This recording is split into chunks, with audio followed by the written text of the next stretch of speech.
Welcome, Dr. Pape. It is such an honor and a pleasure to meet you.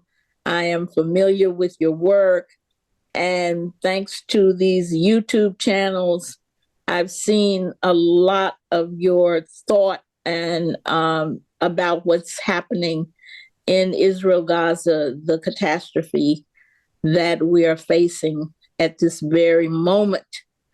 So thank you for all that you do to help us understand the context, the history, and for our King and Breaking Silence audience, we would like for you to do some of that contextualization for them. And of course, if you could summarize some of the myths, and as you do in your book, 10 Myths of Israel. Of course, you go over it very thoroughly. We have a limited amount of time. So I sort of pulled out a few of those. Mm-hmm. The myth that Palestine was a barren desert before the Zionist project, the land without a people for a people without a land. Could you tell us something about that, please? Yes. Thank you, Zahara. It's a great pleasure and honor also to meet you. And thank you so much for having me in this very important platform.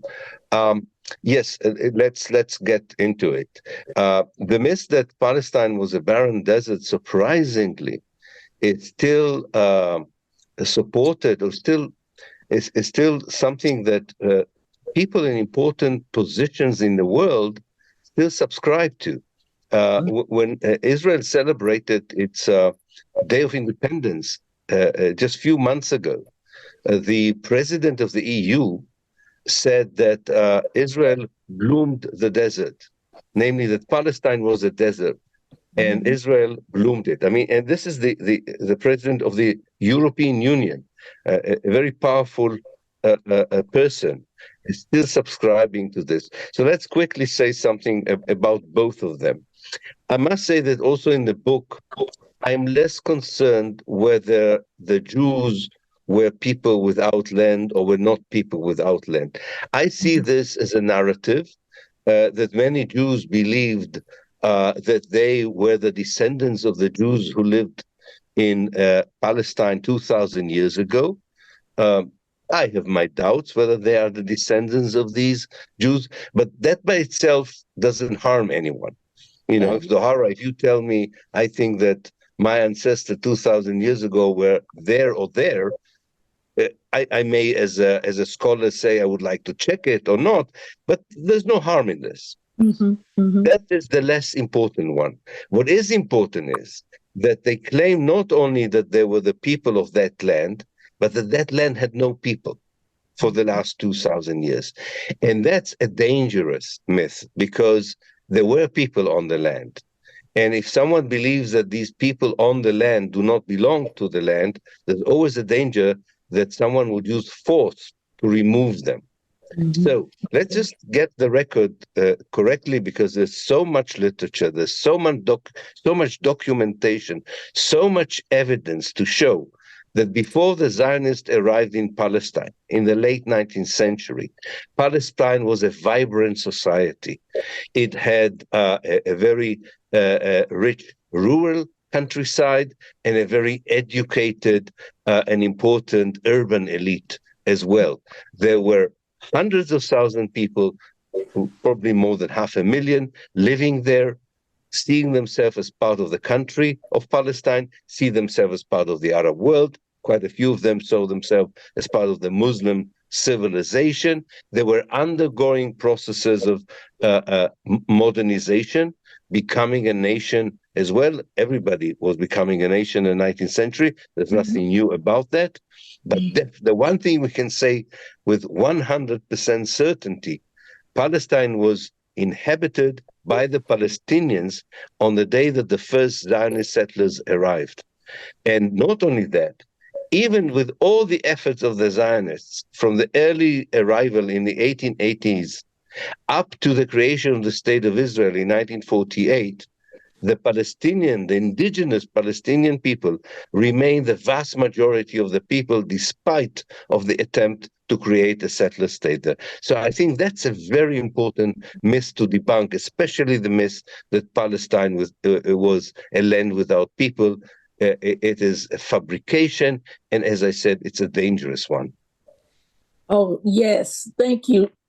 I certainly agree how dangerous it is. And I know, growing up in the Baptist church, the Black Baptist church in the South, that was what we were told, these Yeah, were the Israelites, and exactly. we hadn't even heard of there being Palestinian people. So uh, I agree totally with you. The story of the Zionist project from the late 18th century is something that you have written about. You speak about the British role in making the project happen and what their interest in it was. Could you speak to that, please, also? Yes, yes. That's also a very important, informative chapter in history, because the fact that there were Jews in Europe who believed that Palestine belonged to them and were aiming and taking over Palestine was something they could not do without the assistance of a big imperial power. So there was no possibility for a Zionist colonization of Palestine without an imperial British assistance. And the Zionist lobby was very effective up to the end of the First World War to persuade the British political elite that, first of all, including Palestine in the British Empire was a British interest, because up to the First World War, Palestine was part of the Turkish Empire. The Ottoman Empire did not belong to the British. And the other aim of the Zionist lobby was to persuade Britain that Palestine should not only be British, but also should be Zionist. And because of certain notions of evangelical Christianity in Britain, who believed that the return of the Jews would precipitate the second coming of Jesus and the resurrection of the dead, and some of them were very pious evangelical Christians. So this whole vision of a Jewish Palestine talk to them from a theological point of view, and strategically because of Islamophobic and racism towards Arabs. The British thought that having a Jewish state is better than having an Arab state there. And on top of everything, and that is something that is relevant to our time, Zohara, there is a uniformity of purpose here between people who hate Jews, who are anti-Semites, and don't want to see the Jews either in the United States or in Britain, and the idea that they should be in Palestine. So uh, Lord Balfour, the British Foreign Secretary, who gave the famous promise to the Zionist movement, even before Britain occupied the whole of Palestine, he promised the Zionist movement, we will help you to turn Palestine into a Jewish state. He was one of the greatest anti-Semites in Britain. The reason he supported the idea of a Jewish state in Palestine was that he didn't want the Jews in Britain. And that kind of alliance between anti-Semitic people around the world and their support for Israel, that surprises people, because they say they hate Jews because they are Jews, and yet they support Israel. Yes, they support Israel because that means that the Jews will not be with them. They would be in Palestine, and we don't care what they do in Palestine. So I think that connection with Britain is important to understand the very complex relationship between Judaism, anti-Semitism, Zionism, and the Western support for a project that, in the end of the day, was a project of displacing the indigenous people and replacing them with European settlers. Thank you. And so that takes me to the question about the Nakba, the 1948 Nakba. Was it planned, and why? Yes. Zionism, as we can see from our previous kind of dialogue we had up to now, is what you would call a settler colonial movement. And in the United States, you're very familiar with settler Yeah. colonialism because, after all, it was created as a settler colonial project. And there are similarities between Palestine and what became the United States. In both places, you had native population, indigenous population, and it was eliminated for the sake of building a European a country. In America, in addition, of course, was the genocide of Africans who were brought as slaves. But the treatment of the indigenous, the Native Americans, and the Native Palestinians has a lot in common. Why do I say this? Because Israel, until today, is still a settler colonial state, and the basic impulse of a settler colonial state is to get rid of the indigenous people.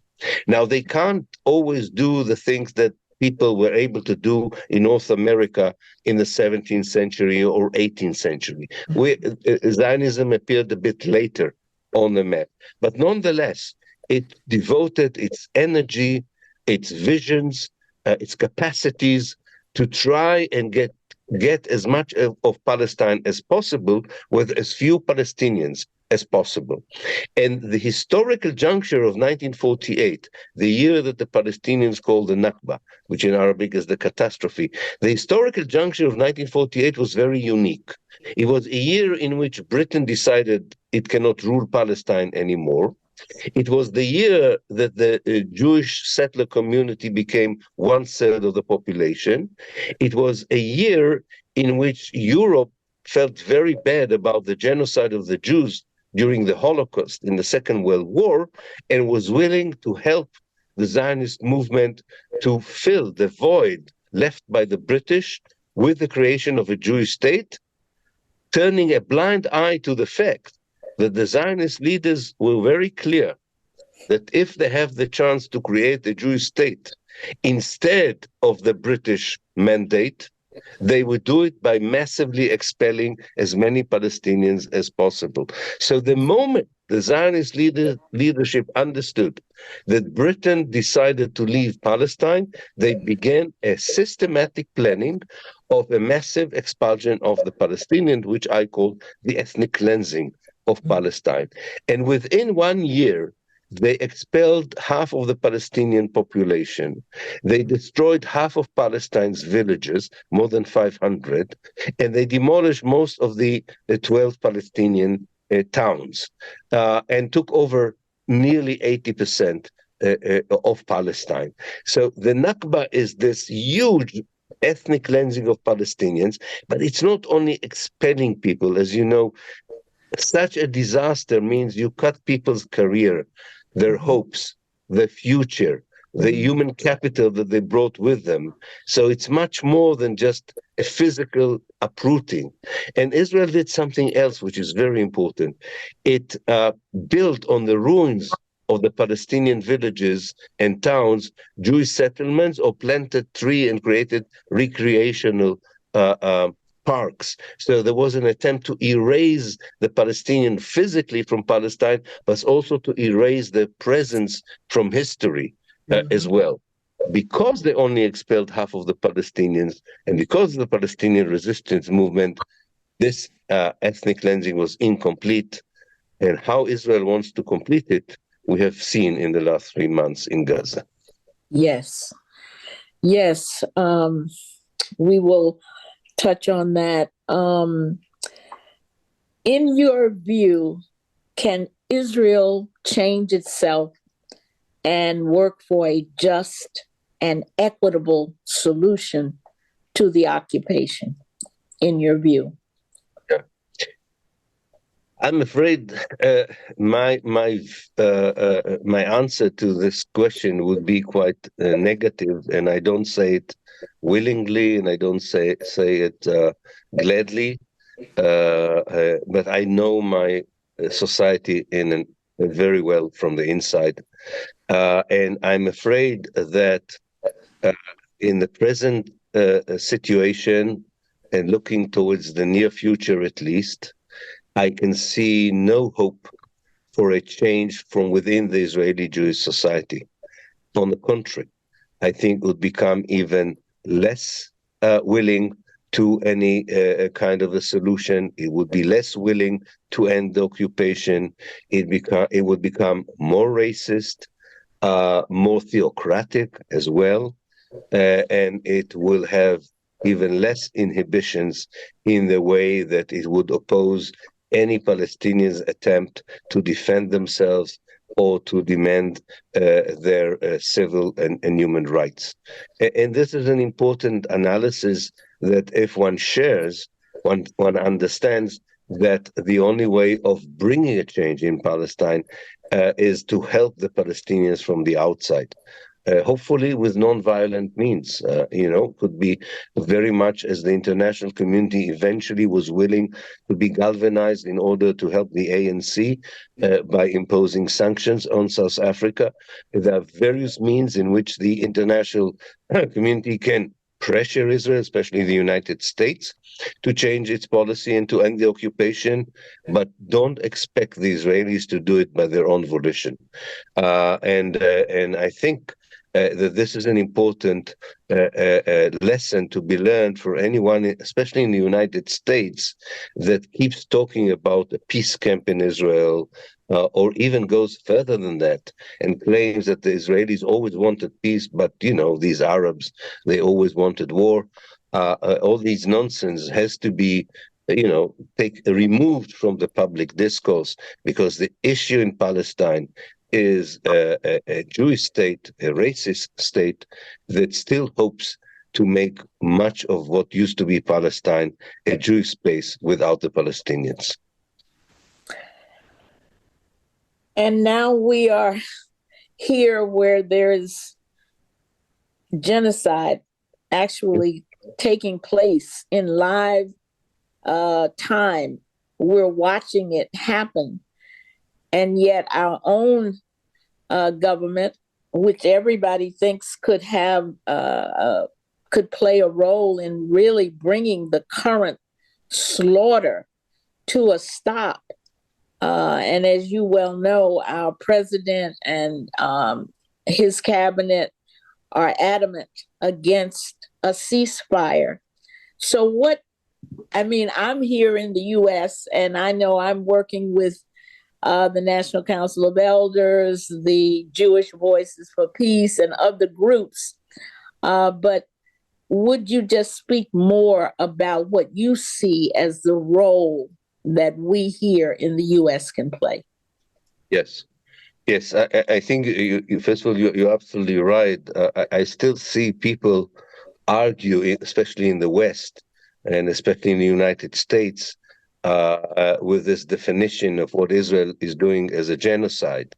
But I think anyone who knows the facts and knows something about the definitions of genocide cannot come to any other conclusion than what we are watching, as you say, daily, is a genocide, and it is not a genocide that is going to end soon, unfortunately. So that's very important.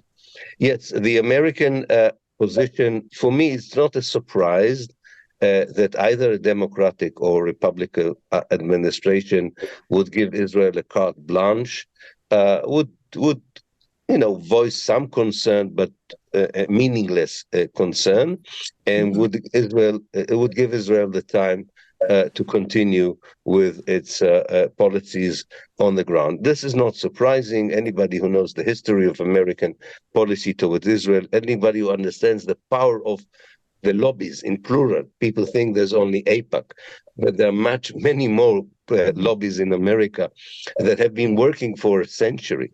A 100-year multi-layered lobby is one that ensures that politicians like Biden don't even have to be reminded by the lobbies that they should give Israel a carte blanche. This is something the American system would have to deal with, and hopefully a younger generation of American politicians will be a bit more immune to this kind of pressure. Now, what can we do? What can be done? Because whether we like it or not, America is probably right now has the power to stop at least the killing on the ground. I think the international community, the global South, would have also the power later on to maintain that kind of pressure. But the immediate ceasefire has to go through Washington, it seems, despite all the very noble efforts by countries such as South Africa and Turkey to bring, and lately also Chile and other countries. That would not be enough. The key is in Washington.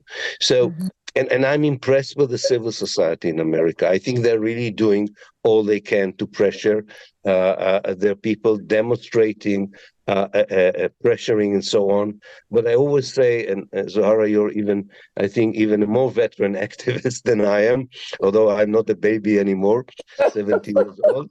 Uh, I think we both know that if your activism is not producing what you want it to produce, you don't sit and lament about it. You say, so maybe I have to double my efforts. Yeah. Maybe I have to triple my efforts. Maybe I have to think out of the box. Maybe there are other things I can do legally, politically, morally, Mhm. and not give up every day to think again, am I doing enough? Am I doing everything that I can?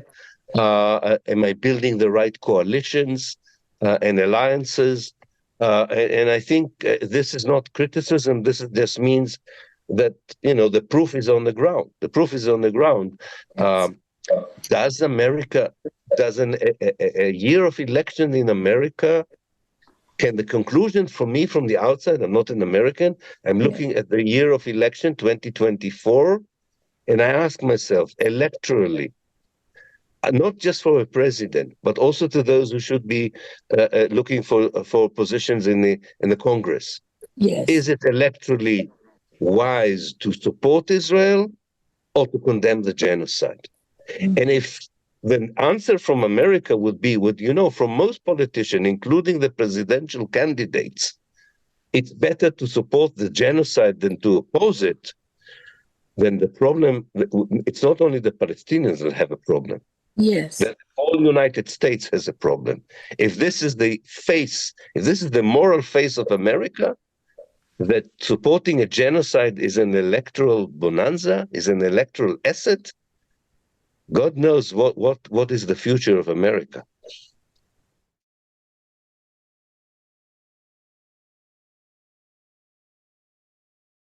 In fact, the book that Zohara mentioned, The 10 Myths of Israel, has also a chapter which question the myth that anti-Zionism is anti-Semitism, and Right. what you can learn from that is, and that is also a message for the Americans, is that first of all, you need to understand that the Judaism and Zionism is not the same. That's very important. There's a difference between religion and ideology, between faith and ideology.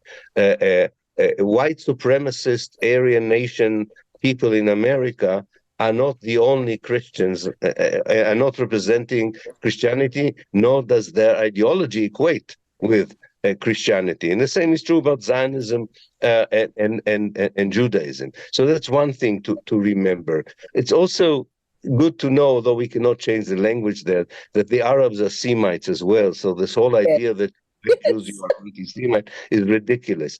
But the most important thing I really think is, and I always suggest it to people who are intimidated when people try to silence them by weaponizing the anti-Semitism. And people, it's not nice to be called an anti-Semite because it means that you are racist, and people don't like to be called that. Nor do they want other people to think about them in that way. And my suggestion to anyone who is knowledgeable about what goes on in Palestine and knows a little bit about Judaism and about Zionism, and most people know, even people who sometimes are kind of shell shocked when they are being attacked as anti-Semites. Remember that the people who equate anti-Zionism with anti-Semitism, or criticism on Israel with anti-Semitism, can only be one of two things: either they're totally ignorant, which is possible, And then you should tell them that they're ignorant and send them to read something, and don't continue the conversation, because if they don't know anything, how can you have a proper dialogue with them? Or, which is worse, they know the truth, but they are lying and they're fabricating. So Mhm. either they're idiots or liars, but you should not be intimidated or terrified by this, because morally, scholarly, academically, factually, any way you look at it, anyone who stands against the genocide in Gaza, anyone who condemns the occupation of the West Bank, anyone who condemns the apartheid system against the Palestinian citizens of Israel, anyone who supports the right of the Palestinian refugees to return, is someone who is against racism, is someone who is against colonialism, and is someone who works for humanity and human rights and civic rights. So if someone like this is being condemned by someone as racist, they should be immune from these kinds of accusation, because they are standing for noble ideas and they are struggling for justice. People who struggle for justice cannot be undermined by accusations of racism and hatred or bigotry. The people who accuse them are the ones who are racist and bigots. As I say, or maybe in the best case scenario, are just ignorant. So take the time to explain to them if they have the time, or just tell them, go and read something.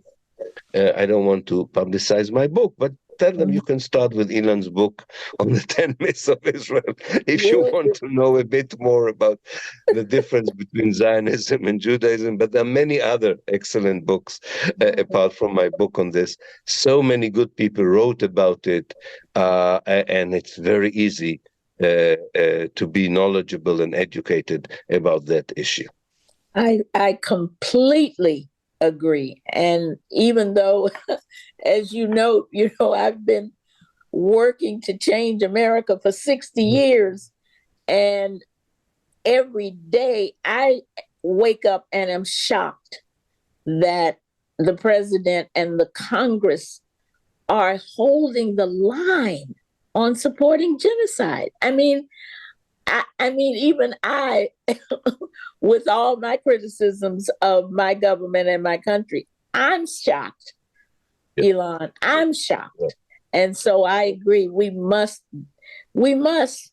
bring the fact that there is an election, and some of us are doing that already, Sure. saying, if you don't change, you can forget my vote and anybody who I can influence's vote.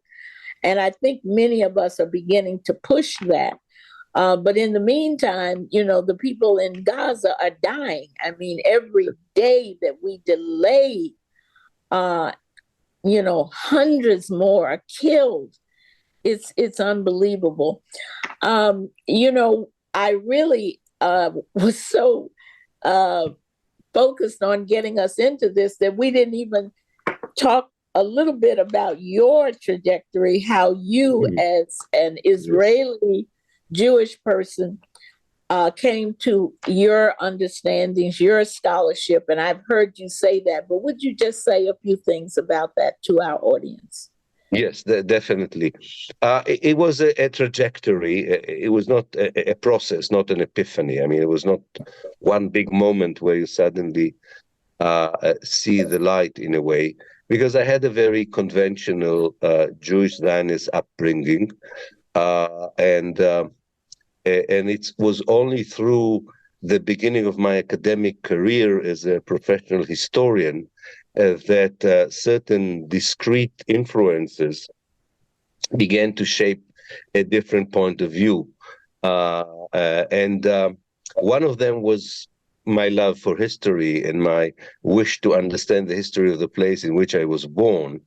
And it was very natural for me to look at the most formative year of that place in the modern era, which was 1948, which meant I went to the documentations and the archives and so on, and the picture that unfolded was very, very different from the one I learned about in school or heard from my parents, and it was quite a clash between what you knew and what you revealed. But I also was lucky in a way that I decided that that a good professional career as an historian needs to take you out of your own country, out of your comfort space, comfortable space, so to speak. And I went to England, and by coincidence, I had an Arab supervisor, and that was an important moment of hearing from a very educated intellectual views that in my own state were regarded as propaganda and stupid and reductionist, and listening to him and learning from him had a huge impact on me. And then came, which always happened, I think, in people's lifetime, there are certain catalytic events, formative events that you cannot ignore. For instance, the first Intifada in 1987, the first Palestinian uprising, was a very important moment. I was able to meet Palestinians who resisted. I understood much better from my own historical research why they are resisting, and began also to be on a much more equal footing with them, because mostly if you stay in Israel, it's very difficult to meet Palestinians on an equal footing. So all this contributed to a change of mind, of views, and there's a moment where you, so to speak, cross the river. And you don't look back. You don't look back. You are at peace. At least you are at peace with yourself, if not with everyone else around you. But you are at peace with yourself, and Right. you know that you are doing the right thing.